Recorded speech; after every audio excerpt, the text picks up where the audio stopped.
l'ennemi est vraiment, vous savez, Dieu est très bon. Heureusement que Gloire j'ai à deux Dieu. connexions chez moi à la maison. Alléluia, Amen. celle du travail et celle personnelle. Je ne sais pas ce qui se passe là, mais l'ennemi est vaincu au nom de Jésus. Alléluia. Amen. Alléluia. Dieu est vraiment bon. Alléluia. Je vais juste vous repartager mon écran. Est-ce que tout le monde voit? Super. Donc, donc je reviens à Philippiens chapitre 1, verset 28 dit ceci, sans vous laisser aucunement effrayer par les adversaires. Alléluia. Sans vous laisser aucunement effrayer par les adversaires, ce qui est pour eux une preuve de perdition, mais pour vous de salut. Il est en train d'expliquer quelque chose de très fort aux Philippiens. Il dit, Philippiens, tenez ferme, soyez dans le même esprit, mais ne vous laissez pas effrayer par les adversaires. Vous savez, le diable veut intimider les enfants de Dieu, surtout dans un temps comme celui-ci. Mais la parole de Dieu est en train de te dire, ne te laisse pas intimider. Ne te laisse vraiment pas intimider. Certes, il y a des coups qui vont venir, mais tu sais quoi? Sois fort et donne deux coups. Sois fort parce que tu n'es pas en train de combattre dans la victoire. Ne te laisse pas intimider. Tu n'es pas en train de combattre dans la tête étant perdant, mais tu combats étant victorieux. Tiens-toi ferme. Bats-toi.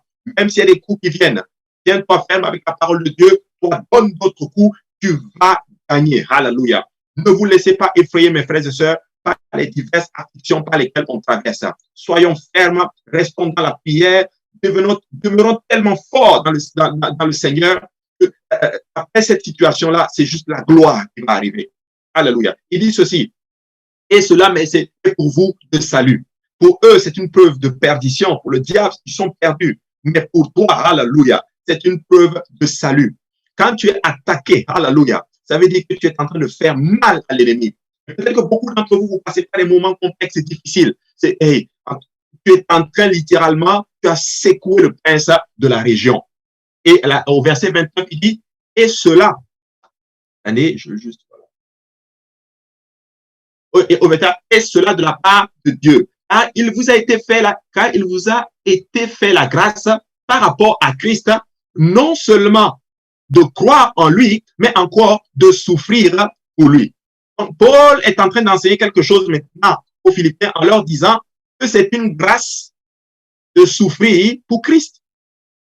Certains diront, ah non, c'est la malédiction. Certains disent, non, il m'enseigne ici que c'est une grâce, alléluia, de croire en Christ et aussi une grâce de souffrir pour lui. Au verset 30, en soutenant le même combat que vous m'avez vu soutenir et que vous appreniez maintenant que je soutiens. Alléluia. Extraordinaire. Frères et sœurs, écoutez-moi bien. Soutenons plus que jamais cette œuvre. Soutenons plus que jamais la prédication de l'évangile. Alléluia. Soutenons plus que jamais le salut d'une âme. Alléluia. Oh, je rends grâce à Dieu. Récemment, nous avons baptisé quelqu'un à l'église de Saint-Laurent. J'étais en train de partir à l'église. Il était à peu près 19 heures. J'arrive à l'église, alléluia, et je baptise deux personnes, alléluia. Le rôle est venu avec deux personnes et on a baptisé la personne. Et pendant que je baptisais, pendant que j'allais à Saint-Laurent, la sœur Geneviève m'appelle me disant, ah, il y a une personne qui veut se faire baptiser. Alléluia de Mirabel. Gloire à Dieu, béni soit le nom du Seigneur. J'ai dit, venez. Là, mais je suis stressé par le temps parce qu'il y a le couvre-feu. Et là, j'arrive, je baptise les gens et finalement, après, je regarde à 19h25. Sœur Geneviève n'est pas encore là. Alléluia. Et son GPS l'aménage à Mascouche. Alléluia. Et finalement, ils sont arrivés littéralement à 19h30. Le couvre-feu à 20h. Elle habite à Mirabel. Finalement, je lui ai dit, finalement, tu sais quoi? On va remettre ça demain. Alléluia. Elle me dit non. On va faire cela, on va faire le baptême aujourd'hui parce que nous ne savons pas qu'est-ce qui va arriver demain. Je dis, waouh. Seigneur, si elle peut prendre le risque, alléluia, elle me dit, je suis prêt à courir le risque. Si elle peut prendre le risque, alléluia, eh bien, moi aussi. Je ne suis pas en train de dire qu'il faut devenir fou et commencer à sortir. Non, c'est pas ça que je dis. Mais je dis juste, alléluia, que c'est frappant littéralement de voir à quel point le salut d'une âme est tellement important. Écoutez-moi bien, on est parti de Saint-Laurent à 19h43. Alléluia, c'était un mercredi. Mais Dieu nous a fait tous grâce. Nous sommes rentrés, alléluia, en paix, en santé, mais avec une âme dont le nom a été écrit dans le livre de la vie éternelle. Frères et sœurs, écoutez-moi bien. S'il y a un temps où nous devons tenir ferme, alléluia, quitte à même prendre des risques pour la gloire de Dieu, nous ne devons pas hésiter à le faire. Alléluia. Gloire au nom de Jésus. Donc ça, c'est très, très important. Regardez ce que la Bible dit dans Philippiens chapitre 3, verset 8. La Bible dit ceci. Et même je regarde toutes choses comme une perte à cause de l'excellence de la connaissance de Jésus-Christ, mon Seigneur, pour lequel j'ai renoncé à tout et je les regarde comme de la boue afin de gagner Christ. Paul était littéralement mort à lui-même. C'était Christ qui vivait en lui. Il dit, j'ai tout rendu, j'ai tout laissé pour Christ. Et il va même plus loin. Il dit ceci, il regarde toutes ces choses, comment? Comme de la boue. Comme de la boue. Mais aujourd'hui, la nouvelle génération, on est tellement accroché au monde, on est tellement accroché au matériel, on est tellement accroché à toutes ces choses-là. Il me faut ci, il me faut ça, il me faut ci. Paul dit que lui regarde cela comme de la boue parce qu'il veut gagner Christ. Il dit bientôt verset 9, et d'être trouvé en lui, non avec ma justice, celle qui vient de la loi, mais avec celle qui s'obtient par la foi en Christ. La justice qui vient de Dieu par la foi. Paul, en même temps, il enseigne au niveau des afflictions, en même temps, il enseigne que le salut, nous ne l'avons pas par les œuvres de la loi, nous l'avons par la foi en Jésus-Christ. Frères et sœurs, écoutez-moi bien. Si vous allez être sauvés, ça ne sera pas par les œuvres que nous allons faire. Nous ne sommes pas sauvés par nos œuvres, mais nous sommes sauvés par la grâce pour produire de bonnes œuvres. C'est très différent. Ce n'est pas ce que j'ai fait qui me donne le salut, mais je l'ai eu par grâce. Par la foi en Jésus-Christ, en obéissant à l'évangile, il m'a donné sa grâce. Mais comme je suis sauvé, nous devons maintenant produire les œuvres dignes de la repentance, alléluia, les œuvres du salut. Et au verset 10, il dit maintenant, afin de connaître Christ et la puissance de sa résurrection et la communion de ses souffrances. C'est ça que les gens ne veulent pas entendre. La communion de ses souffrances, en devenant conforme à lui dans sa mort pour parvenir et ainsi de suite. Alléluia. Pour être conforme et la communion de ses souffrances. Les gens aiment la communion de la puissance, la communion des bienfaits et tout. Mais il parle aussi de la communion des souffrances. Mais aujourd'hui, les gens ne veulent plus entendre cela. Et on a un évangile, une autre sorte d'évangile. Ce n'est pas de l'évangile de la prospérité. Il y en a même qui prêchent, qui disent ceci. Si tu souffres, non, ça veut dire que tu n'es pas vraiment chrétien. Mais frères et sœurs, fouillez ces genres de prédications-là. Fuyez ces prédicateurs, littéralement, qui veulent vous donner des bonbons, qui veulent vous caresser dans le sens du poil et tout. Non, non. Vous devez aller là où on vous dit ce que vous êtes censé entendre pour atteindre le salut et être solide dans le Christ. C'est très important. C'est très, très, très important. Regardez, les expériences de Paul contredisent littéralement l'évangile de prospérité. Ah oui. Ah oui. Aujourd'hui, s'il y a un évangile qui est prêché, vous devez faire très attention. Les expériences de Paul n'ont absolument rien à voir avec cela. Paul a vécu vraiment pour vraiment le Seigneur Jésus-Christ. Actes chapitre 20 et 22 dit ceci. Et maintenant, voici, lié par l'Esprit, je vais à Jérusalem, ne sachant pas ce qui m'y arrivera. Seulement, de ville en ville, l'Esprit Saint m'avertit que des liens et des tribulations m'attendent. Certes, certains d'entre nous diront que non, c'est le diable qui me parle. C'est le diable qui lui a parlé. Non, mais c'est Dieu lui-même, l'Esprit. Vous savez, Dieu, c'est le Saint-Esprit. C'est Dieu lui-même qui lui dit, écoute, là où tu vas, voici ce qui t'attend. Waouh! Et il dit maintenant, au verset 24, mais je ne fais pour moi-même, aucun cas de ma vie, comme si elle m'était précieuse, pourvu que j'accomplisse ma course avec joie et le ministère, que j'ai reçu du Seigneur Jésus d'annoncer la bonne nouvelle de la grâce de Dieu. Waouh! Mais quel homme qui a eu une expérience. Écoutez-moi bien. Ça, là, ça arrive quand tu as vraiment eu une expérience profonde avec le Seigneur. Alléluia. Il dit clairement, tout ce qui importe, c'est que je termine ma course avec joie. Que je finisse l'œuvre pour laquelle le Seigneur m'a appelé à faire. Alléluia. Et ça, c'est important. Quand vous atteignez cette dimension, rien dans ce monde ne peut vous arrêter. Rien dans ce monde, ni quelqu'un, ni une personne, ni les activités, ni rien. Rien ne peut t'arrêter en d'autres termes dans la course, dans la carrière à laquelle le Seigneur a appelé. Paul avait vraiment rencontré Jésus. Le chemin de Damas, là, cette expérience qu'il a eue avec Jésus, c'est vraiment une expérience extraordinaire. Ça l'a amené ça l'a propulsé à une dimension Paul comprenait que ce qui était important, c'est de finir la course. Alléluia, avec joie, et de finir le ministère à laquelle le Seigneur l'avait appelé. Extraordinaire. 2 Corinthiens chapitre 11, verset 23, la Bible dit ceci. Sont-ils ministres de Christ? Je parle en homme qui extravage. Je le suis plus encore par les travaux, bien plus par les coups, bien plus par les emprisonnements, bien plus souvent en danger de mort. Paul dit ceci, que lui, il est ministre, en fait, non, lui, il est ministre comment? Par les coups. Il dit, je suis bien plus ministre que les, en parlant des autres ministres, il faut lire tout le passage pour comprendre un peu le contexte et tout. Il dit, lui, il dit, je suis ministre par les coups. Je suis serviteur de Dieu par les coups que j'ai pris, par les emprisonnements, littéralement par les afflictions. Frères et sœurs, un homme de Dieu nous avait prêché ceci, il nous avait dit ceci. Vous ne devez pas appeler n'importe qui homme de Dieu. Aujourd'hui, tout le monde est homme de Dieu. C'est ça. Ce n'est pas n'importe qui est homme de Dieu. Paul était un homme de Dieu. Il dit souvent en danger de mort. Il dit 5 fois, au verset 24, 5 fois, j'ai reçu 40 coups moins 1. Est-ce que quelqu'un ici a déjà pris des coups pour Jésus? 3 fois, j'ai été battu de verge. 1 fois, j'ai été lapidé. 3 fois, j'ai fait naufrage. J'ai passé 1 jour et 1 nuit dans l'abîme. Il n'a pas donné plus de détails. Mais c'est quoi cet abîme? Verset 26, il dit maintenant, au verset 26, fréquemment en voyage, j'ai été en péril sur les fleuves, en péril de la part des brigands, en péril de la part de ceux de ma nation. Des fois, tu peux même arriver à une place où c'est peut-être même les gens même qui sont proches de toi qui te font du mal. Mais Paul n'avait compris que non, tout ça, c'est pas bien grave. Il dit ceci maintenant, en péril de la part des païens. Donc, ceux de sa nation et même ceux qui sont hors de sa nation, il avait des difficultés un peu partout à cause de l'évangile. En péril dans les villes, en péril dans les déserts, en péril sur la mer, en péril parmi les faux frères. Wow, Paul est terrible, Paul est fort, ça, c'est terrible. Même dans l'église, des faux frères, des gens qui arrivent, qui se déguisent comme si c'était des frères, mais non, qui le poignardent dans le dos.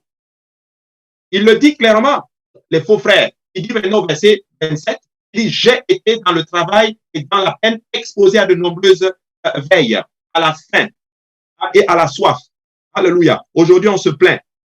Ici au Canada, là, si tu as faim, vraiment, ici, un pays d'abondance, même celui qui n'a pas d'argent, il y a toujours même des banques alimentaires où tu peux aller manger. Mais Paul, l'apôtre Paul, lui, il a souffert de la faim. Il a souffert de tout ceci. Mais Paul ne se plaignait pas. Paul dit, c'est pour la gloire de Dieu, c'est pour l'évangile, et il a fallu des hommes comme ça pour que vous et moi, nous puissions avoir l'évangile. Juste pour vous dire ceci ce soir, mes frères et sœurs, nous n'avons aucune excuse pour ne pas tenir et servir le Seigneur. Nous n'avons aucune excuse. Peuple de Dieu, écoutez-moi bien. Si nous nous plaignons, nous sommes vraiment des bébés. Nous sommes vraiment des bébés là. Mais écoutez-moi bien, je bénis Dieu parce que je suis en face des gens qui ont décidé de ne pas se plaindre, d'être des soldats de l'Éternel, d'avancer pour la gloire de Dieu. Alléluia. Très important. Ça, c'est Pasteur Benji qui a dit ça. Pasteur Benji dit que la chrétienté, c'est pas pour les faibles. Il a dit ça, ma tête a chauffé. Alléluia. Il dit ceci, à la faim, à la soif, à des soifs, à des jeûnes multipliés, au froid et même à la nudité. L'apôtre Paul nous raconte cela. Il dit ceci au verset 28, et sans parler d'autre chose, je suis assiégé chaque jour par les soucis que me donnent toutes les églises. L'apôtre Paul était en fait, si tu veux, ce qu'on peut appeler aujourd'hui un bishop, dans le sens où il a implanté des églises aussi un peu partout. Donc, au-delà de tout ce qu'il avait, les autres églises aussi lui créaient des problèmes, parce qu'il fallait régler les tensions qu'il y avait dans les églises locales et tout. Et ce n'était pas évident pour lui. Et l'apôtre Paul, malgré cela, Paul garde une bonne attitude. Malgré cela, Paul garde, en d'autres termes, je ne sais pas moi, l'esprit qui était en Christ. Je veux dire ceci à quelqu'un. Je ne suis pas en train de dire que ce qui arrive à Paul va t'arriver. Non. Mais je veux juste dire que nous n'avons aucune excuse de nous plaindre. C'est ça que je veux enseigner. Amen. Chaque affliction que nous subissons, mes frères et sœurs, c'est un investissement que Dieu fait en nous. Quand Dieu permet qu'on passe par des afflictions, Dieu veut travailler en nous. Je suis arrivé à une place où je comprends ceci. Nous ne devons même pas prier pour sortir de nos problèmes. Nous devons prier que Dieu nous enseigne à travers les situations que nous rencontrons et que nous amène à changer, à être mieux comme lui. Et le prédicateur a dit ceci. Le prédicateur a dit que Dieu s'intéresse plus à travailler ton comportement qu'à te sortir de ton problème. Mais voici les chrétiens immatures aujourd'hui. Seigneur, sors-moi de ma situation, sors-moi de mon problème. Mais le chrétien mature, voici comment il prie. Père, la situation que je traverse, enseigne-moi. Enlève à moi ce qui n'est pas de toi. Aide-moi, humilie-moi, brise-moi s'il le faut. Mais fais de moi un vase d'honneur. On ne prend pas un vase d'honneur, on pise le vase, mais on commence maintenant à travailler ce vase-là pour qu'il devienne un vase d'honneur. Mais on veut devenir un vase d'honneur sans être brisé, sans passer par les afflictions. Alléluia. Donc, chaque affliction, frères et sœurs, comprenez ceci, c'est un investissement de la part de Dieu, alléluia, pour nous amener à un autre niveau. Et si le Seigneur ne permettait pas qu'il y ait des problèmes dans nos vies, ce serait une forme de rejet spécifiquement. Parce que c'est à travers les difficultés qu'on devient un peu plus fort. Les crises ne sont pas forcément mauvaises. Les crises, des fois, amènent quelque chose de meilleur. Les crises amènent des fois une prise de conscience. Les crises amènent littéralement des fois ce qu'on appelle une vraie repentance. Les crises amènent littéralement à mettre des choses en place pour avoir quelque chose de mieux. Alléluia. Certains chrétiens restent toujours, excusez-moi le terme, à la maternelle, où les tests sont les plus faciles à endurer. Vous savez, écoutez-moi bien, il faut aspirer à aller au niveau 1, au niveau 2, au niveau 3 et ainsi de suite. Alléluia. Même si le niveau 2 est difficile, ça ne veut pas dire qu'on ne doit pas aspirer à aller au niveau 3, au niveau 4 et ainsi de suite. Il faut progresser, avancer dans le Seigneur. Mais il ne faut pas se plaindre, frères et sœurs. Alléluia. Je veux parler à l'église aujourd'hui. Ne nous plaignons pas. Rendons grâce, tenons ferme et avançons pour la gloire de Dieu. Hébreux chapitre 12 et 5, l'Écriture nous dit ceci. Et vous avez oublié l'exhortation qui vous est adressée comme à des fils. Mon fils ne méprise pas le châtiment du Seigneur et ne perd pas courage lorsqu'il te reprend. Beaucoup de personnes, lorsqu'ils ont des afflictions, ils perdent courage. Ils abandonnent. Dieu m'enseigne ceci ces derniers temps. Il me dit, la pire chose que tu pourrais faire lorsque ça ne va pas dans ta vie, c'est d'abandonner Dieu. C'est la pire chose que tu pourrais faire. La pire chose que tu pourrais faire, alléluia, quand ça ne va pas, c'est que tu commences à murmurer et en d'autres termes à maudire Dieu. Ne faites pas cela. Accrochez-vous à Dieu. Tenez la main de Dieu à ce grand Dieu qui nous a appelés. Il la rendra parfaite, cette œuvre qu'il est en train de faire en nous. Si Dieu nous a appelés, il nous a amenés juste ici, ce n'est pas pour nous abandonner, alléluia, mais Dieu est en train de préparer quelque chose de glorieux, alléluia, pour sa gloire. Il dit maintenant au verset 26, alléluia, ne perds pas, ou plutôt à la suite, ne perds pas courage lorsqu'il te reprend. Prends courage. Au verset 6, car le Seigneur châtie celui qu'il aime et il frappe de la verge tous ceux qu'il reconnaît pour ses fils. Vous avez dit ceci, si dans votre marche avec le Seigneur, vous n'avez pas de correction de la part de Dieu, vous devez commencer à vous poser les questions. Est-ce que vous êtes vraiment ses enfants? Parce qu'un père corrige ses enfants. C'est ça. Et au verset maintenant, 7 dit ceci, supporter le châtiment, c'est comme des fils que Dieu vous traite. Car quel est le fils qu'un père ne châtie pas? Supporter. Quel est le fils qu'un père ne châtie pas? Écoutez-moi bien. Les parents qui ne corrigent pas leurs enfants, vous êtes en train de gâter vos enfants. Vous êtes en train de les pourrir. Parce qu'un bon père, il va corriger son enfant parce qu'il estime que son enfant doit être une bonne personne. Alléluia. Regardez ce que la Bible dit dans le psaume, dans le psaume 34, verset 19. L'Éternel est près de ceux qui ont le cœur brisé. Il sauve ceux qui ont l'esprit dans l'abattement. Alléluia. Et ça, c'est... Alléluia. Ça, c'est très, très important. Ça m'a frappé ce passage-là. Il dit ceci maintenant, l'Éternel est près de ceux qui ont le cœur brisé. Je suis allé regarder le sens du mot brisé en hébreu. Le sens du mot brisé, c'est quoi? C'est littéralement, c'est le mot shabar en hébreu. Le mot shabar. Shabar veut dire ceci, brisé, cassé en morceaux. Hein? Il est aussi traduit par, si tu veux, être brisé, être écrasé en fait. Je vais aller plus loin. Il y a une autre définition que j'ai vue qui dit ceci, c'est être déchiré, amené à la naissance. Maintenant, écoutez-moi bien. Le mot brisé dont il parle ici, ce n'est pas juste des remords pour le remords, mais c'est quelqu'un qui est brisé, qui a des remords et qui veut naître de nouveau et qui veut monter dans une dimension meilleure. C'est-à-dire, je me répands, c'est-à-dire, je suis blessé, je suis brisé, j'ai mal fait, je suis brisé, mais j'aspire à mieux faire.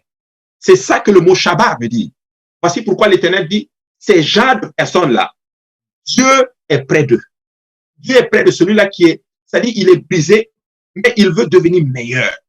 C'est ça que Dieu veut. Et maintenant, il dit maintenant, et il sauve ceux qui ont l'esprit dans l'abattement. Écoutez-moi bien. Le mot abattement ici, c'est le mot daka. Daka veut dire ceci, contrit. Quelqu'un, c'est-à-dire pénitent en fait. Littéralement, tu es en poussière. C'est-à-dire que tu arrives à une place, tu es à terre. Tu es brisé littéralement. Dieu dit, moi je les sauve ces gens de personnes-là.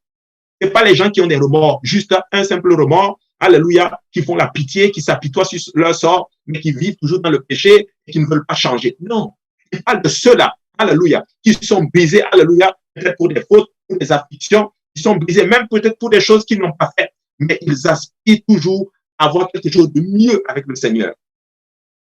Soit en repentance, soit à grandir, à atteindre un autre niveau d'onction avec le Seigneur, en disant, Père, non pas ma volonté, comme Jésus avec ses manées, non pas ma volonté, mais ta volonté. Alléluia. C'est très fort ce qui est fort, ce qui est dit ici.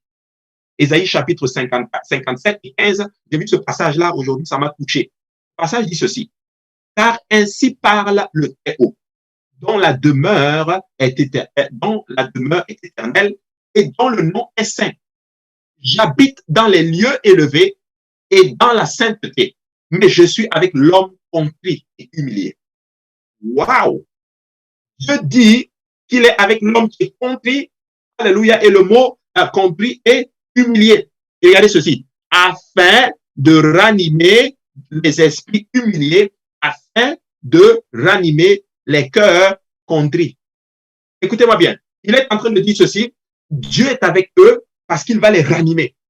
Frère, peut-être que tu souffres, ma soeur, peut-être que tu souffres, je ne sais pas par quoi tu traverses, mais écoute-moi bien, alléluia, si tu gardes la bonne attitude, laisse-moi te dire que Dieu est avec toi, Dieu va te donner la force et Dieu va te ramener en d'autres termes à une autre dimension. Oui, c'est très important. Dieu utilisera toujours les afflictions, mes frères et sœurs, pour nous sortir et nous amener dans une place de fécondité abondante. Ah oui, une place de fécondité abondante. Dieu va utiliser les afflictions. Et vous savez, des fois, nous avons l'impression que certaines personnes qui passent par des difficultés, c'est comme une punition de Dieu. Non. Job, là, tout le monde pensait que Dieu était en train de le punir. Mais en fait, Dieu cherchait une occasion pour bénir Job doublement. Écoutez-moi bien. Quand Dieu va te restaurer, il ne va pas te restaurer comme avant. Il te restaure comme avant et plus, en fait. Mieux qu'avant, je veux dire.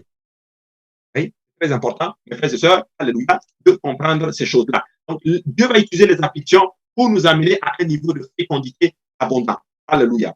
Regardez dans Psaume 66 et 10, l'Écriture dit ceci. Il dit, ah, tu nous as éprouvés, ô Dieu. Tu nous as fait passer au creuset comme l'argent. Tu nous as amenés dans le filet. Tu as mis sur nos reins un pesant fardeau. Tu nous as fait monter, tu as fait monter des hommes sur nos têtes. Nous avons passé par le feu et par l'eau, mais tu nous as retirés pour nous donner l'abondance. On est passé par tout ça, mais tout ça, c'est pour nous donner quoi? L'abondance. Voici le chemin de l'abondance, le chemin de la victoire. Pour ceux qui ont fait l'étude biblique explorant la parole de Dieu, on étudie bien le chemin de la croix, on étudie bien le chemin du triomphe. Amen. Le chemin du calvaire. Jésus est entré, oui, d'une façon triomphante à Jérusalem. Il va faire son souper, mais après le souper, il passe à Gethsemane. Après Gethsemane, qu'est-ce qui arrive? Il a un procès, un faux procès d'ailleurs, on l'accuse. On l'accuse, il ne dit rien. Après le faux procès, il vient maintenant les fouets. Après, il porte sa croix. Il va jusqu'à la croix. Et 3 jours plus tard, il ressuscite. Il voit la résurrection. On voit seulement la gloire, mais on ne voit pas tout le processus par lequel il est passé. Vous comprenez? Et j'ai oublié même, dans le chemin de la croix, au souper, il y a aussi le traître, la tromperie, la trahison. Tout ça fait partie. Vous comprenez? Donc ça, c'est très important. Donc, toutes les afflictions, maintenant, une chose que je veux vous dire, toutes les afflictions ne viennent pas directement de la main de Dieu, mais il peut les utiliser pour votre bien. C'est pourquoi Paul enseigne maintenant que tout concourt au bien de ceux qui aiment Dieu. Paul est en train de dire ceci. Les bonnes choses et les mauvaises choses, tout ça va se mettre ensemble pour ton bien. Donc, un enfant de Dieu est plus que vainqueur. Un enfant de Dieu sort toujours victorieux, alléluia, de n'importe quelle situation qu'il va traverser. Écoute-moi bien, il y a la victoire qui t'attend si tu as la bonne attitude. Il y a la victoire qui t'attend si tu restes près du Seigneur. Si tu as vraiment un bon esprit, laisse-moi te dire que Dieu est en train de préparer quelque chose de grand pour toi, mon frère, ma soeur. Regardez ce que la Bible dit dans Lamentation, verset 3, Lamentation 3, 33. Car ce n'est pas volontiers qu'il humilie et qu'il afflige les enfants des hommes. Ce n'est pas volontiers. Pas que Dieu prend plaisir. Pas que Dieu est content en disant, je suis content qu'il souffre. Non. Dieu ressent les mêmes choses que nous. Dieu pleure aussi. Moi, je sais ça. C'est le verset le plus court de la Bible. Jésus pleura. Dieu pleure. Ce n'est pas volontiers. Dieu n'est pas content en te voyant dans ta situation. Non. Mais Dieu sait que si tu tiens ferme, il arrive d'être un fruit doux. Un fruit doux. Et tu seras content de le manger. Alléluia. Regardez ce que, alléluia, Genèse chapitre 50, verset 20. Ça, c'est l'histoire de Joseph. Joseph est un homme extraordinaire. Un homme qui a reçu des promesses de Dieu, des promesses de gloire, des promesses extraordinaires. Mais sa vie ressemblait à de la difficulté. Oh Seigneur, comme il a souffert, passé par la prison, le rejet, sa propre famille, le rejet, la prison et toutes ces choses-là. Et Dieu finit par l'élever. Mais regardez ce qu'il dit à ses frères à la fin. À ceux-là même qui l'ont persécuté, à ceux-là même qui l'ont vendu comme un esclave, comme un moins que rien. Quand on vend quelqu'un pour des pièces, c'est juste pour 30 pièces d'argent. On dit, c'est ça que tu vaux.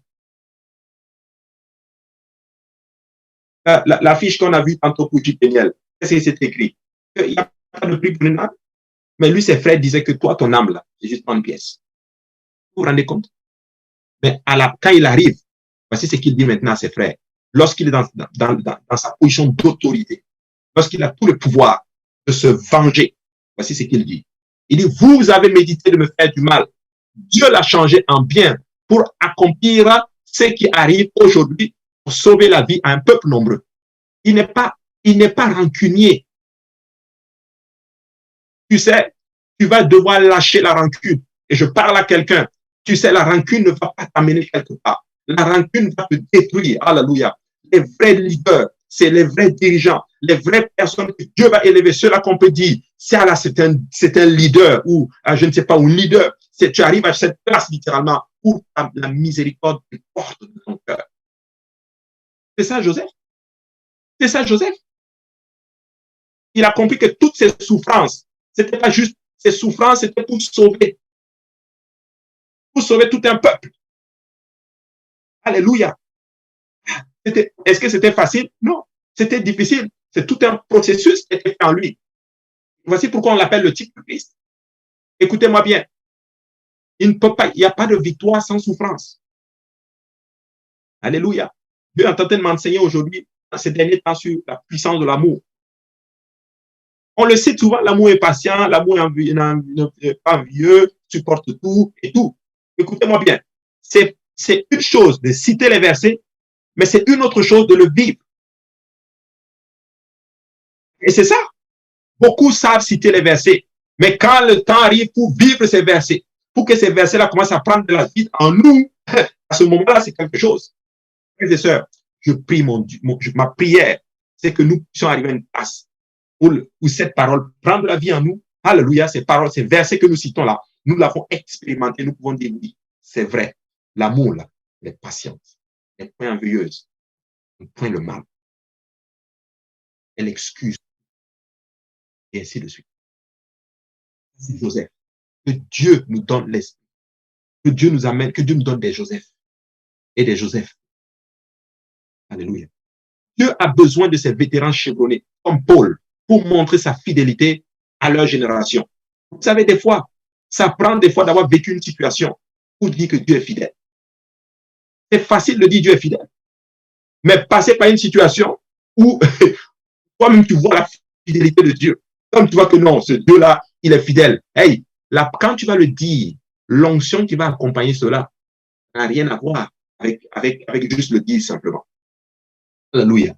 Le psaume, chapitre 71, le psaume, chapitre 71, verset 18, ceci, ne m'abandonne pas, ô Dieu, même, même dans la blanche vieillesse, afin que j'annonce ta force à la génération présente, ta puissance à la génération future.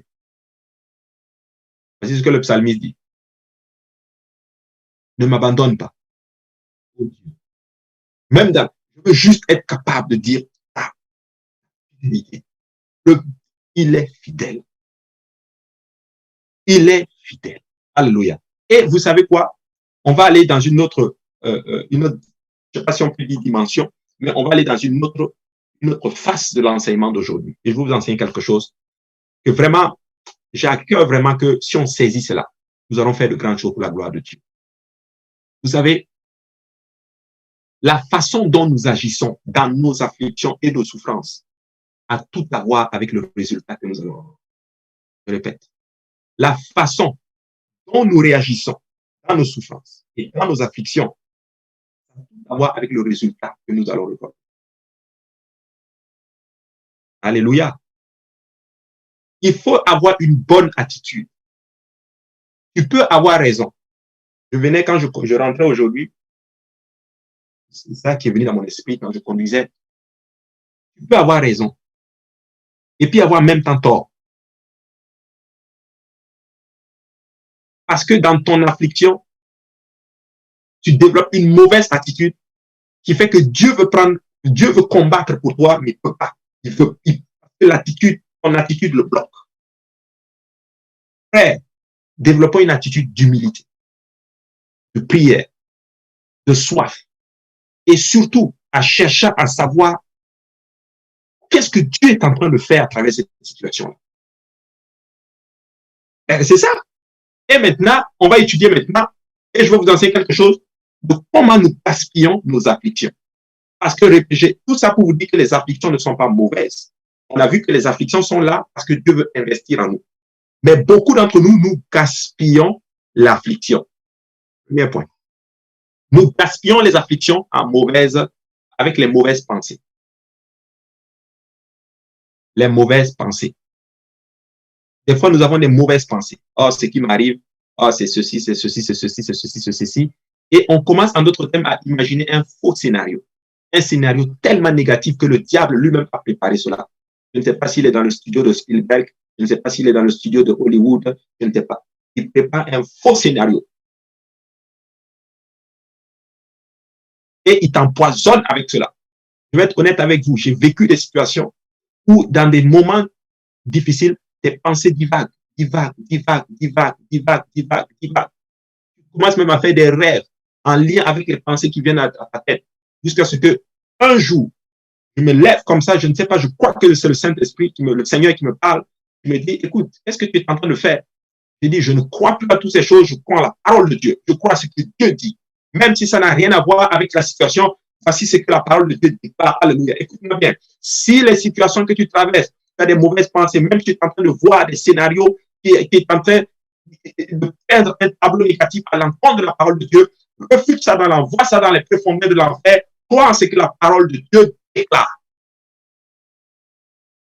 Alléluia, c'est ça. Mais, très important. C'est pour ça que même au niveau des rêves, je suis arrivé à cette place-là. Alléluia. Quand un rêve est en accord avec la parole de Dieu, c'est correct. Mais quand c'est pas en accord de Dieu, en accord avec la parole de Dieu, même si je suis en train de passer une situation bizarre, je la refuse. Ça n'a rien à voir, c'est pas la parole de Dieu, c'est le diable qui peut me manipuler. Je refuse la manipulation, je crois à la parole de Dieu.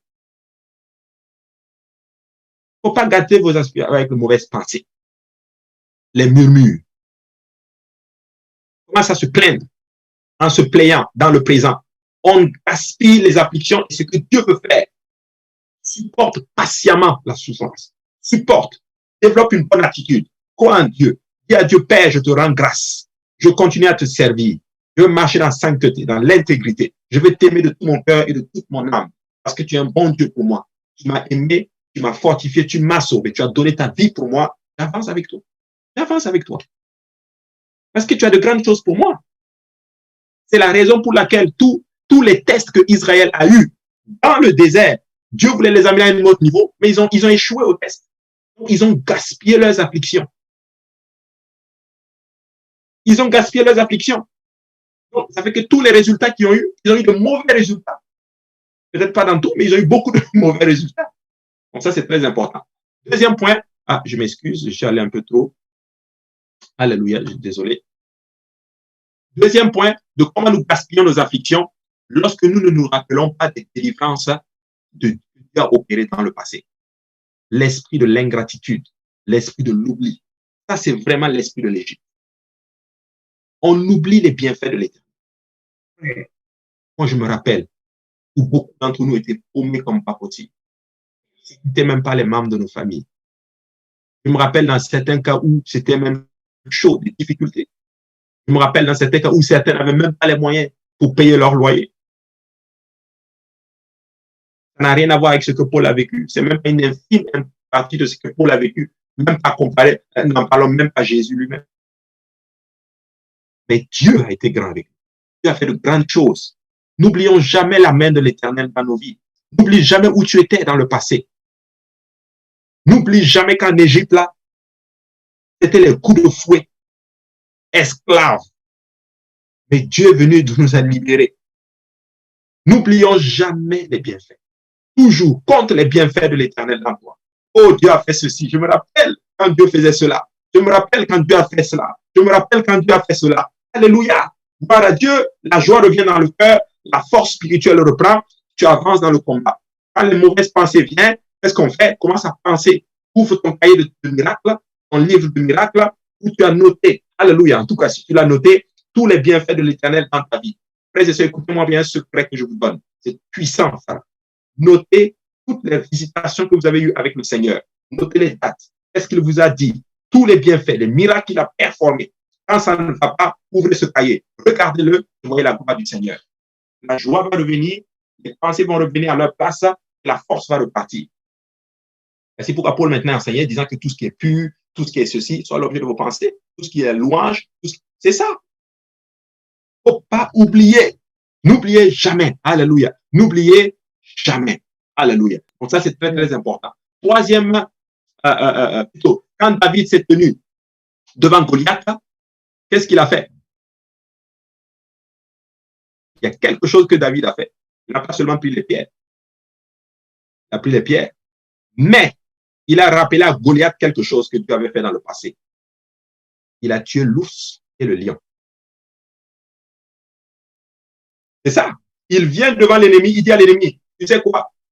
Dans mon passé, j'ai un répertoire de victoires que mon Dieu a fait. Toi, tu es le prochain. Donc, quand il rappelle que l'ours est mort, le lion est mort, il y a de la force qui vient en lui. Il y a du courage qui vient en lui. Il y a la foi qui est en d'autres termes revivifiée encore à nouveau. Alléluia. Et il sait que Goliath est le prochain qui va tomber. Si un jeune garçon peut tuer un ours et un lion, alléluia, c'est pas un géant qui ne peut pas se faire tomber. Vous comprenez? Donc, ça, c'est important. Dieu, alléluia. On va avancer. Troisième point. Nous gaspillons nos afflictions lorsque nous ne voyons pas le but de Dieu dans l'avenir. Tu sais, moi, je bénis beaucoup Dieu. Quand Dieu te révèle lui-même ce qu'il est en train de faire à travers la situation que tu traverses. C'est juste extraordinaire. Tu sais que s'il y a un désert à traverser, tu le vois le désert, tu ne veux peut-être pas le traverser, mais il te prépare mentalement. Tu te dis, OK, on va y aller. On va y aller. Parce que le fruit, le résultat va être un extra. Quand Dieu révèle la situation, quand vous voyez le but de Dieu, c'est parce que beaucoup ne voient pas le but de Dieu. Beaucoup, leurs yeux sont juste le présent. Mais nous ne marchons pas par la vue, nous marchons par la foi. Nous marchons par la foi. C'est ça. Mais si on commence à regarder à la situation présente, ma situation présent, mais ça ne va pas. Voici pourquoi les gens se suicident. Voici pourquoi les gens brisent. Voici pourquoi les gens se détruisent. Pourquoi? Parce qu'ils pensent littéralement que la vie s'arrête à aujourd'hui. Mais il y a aussi un demain à vivre. Et pour arriver à demain, il faut qu'on soit préparé. C'est important de comprendre ces choses-là. Donc, Dieu vous prépare à être un vétéran de la guerre spirituelle. Alléluia. Un vétéran de la guerre spirituelle. Ça, c'est très important. Philippiens 1,6 dit ceci. Je suis persuadé. Alléluia. Il dit, je suis persuadé que celui qui a commencé, alléluia, celui qui a commencé cette bonne œuvre la rendra parfaite pour le jour de Jésus-Christ. Wow. Paul, qu'est-ce qu'il est en train de me dire ici? Il dit persuadé là. C'est un mot fort qu'il utilise. Il dit je sais. Je suis même persuadé que celui qui a commencé cette œuvre, il va la rendre parfaite le jour de Jésus-Christ. Il avait une foi inébranlable, une assurance dans le Seigneur, coulée dans le béton. Quoi qu'il arrive, celui qui a commencé cette œuvre va la rendre parfaite. Frères et sœurs, je vais vous donner quelque chose qui ne va jamais échouer. C'est l'Église. Le corps du Christ n'échoue jamais. Voici pourquoi vous devez être dans l'Église. Je suis persuadé. Voici pourquoi Paul dit, il va plus loin. Il dit, je sais que ni la mort, ni la vie, ni les choses présentes, ni les choses à venir, ni toutes ces choses, il dit plein de choses, ne pourront nous séparer de l'amour du Christ. Vous savez, il y a des vérités spirituelles qui sont dans la Bible que nous devons graver dans nos mémoires. C'est-à-dire, c'est en nous. Moi, j'appelle ça les versets clés. Les versets clés du baobab spirituel. Des versets où on est persuadé. Je ne sais pas tout de la Bible, mais ce que je sais, l'Église vainc toujours. L'Église gagne toujours. L'Église, c'est elle qui réussit toujours. Quoi qu'il arrive, c'est l'Église qui est toujours bénéficiée. Regardez, la Bible, c'est le livre le plus persécuté au monde, mais il est toujours le livre le plus vendu au monde. Tous ceux qui se sont attaqués à la Bible se sont retrouvés perdants. Tous ceux qui se sont attaqués à la Bible ont eu une fin bizarre. Il n'y en a pas un qui a eu attaqué la Bible, attaquer Dieu, attaquer le royaume de Dieu, attaquer le peuple de Dieu, et qui a bien terminé. Alléluia. Frères et sœurs, nos afflictions là, portons patiemment, en ayant une bonne attitude. Dieu a de grandes choses pour nous. Dieu vous prépare à être un vétéran de la guerre spirituelle. Philippiens 1,6 dit ceci, plutôt Philippiens, je finis, c'est mon dernier verset. Je suis persuadé que celui qui a commencé cette bonne œuvre la rendra parfaite pour le jour de Jésus-Christ. Je vous encourage, mes frères et sœurs. Je vous encourage. Peut-être que toi, ça va bien. Mais tu sais quoi? Peut-être que demain, il y aura des moments difficiles. Je veux te préparer maintenant. Persévère. Persévère. Aie une bonne attitude. Ne gaspillez pas vos afflictions. Dans les moments difficiles, ayez une bonne attitude. Demandez à Dieu d'être mieux. De supporter. Continuez à marcher pour toi. Continuez à chercher Dieu. Continuez à prier. À lire ta parole. Et au temps convenable, tu vas juste faire ce que tu t'es résolu. Alléluia. C'est important. Donc, je finis avec mon enseignement pour aujourd'hui. Il y a des questions.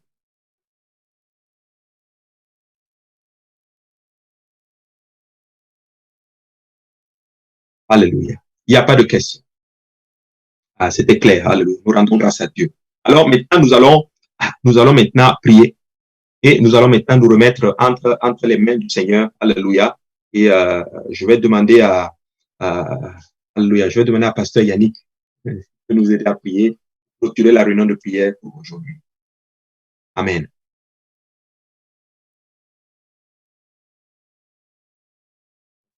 Pasteur Yannick.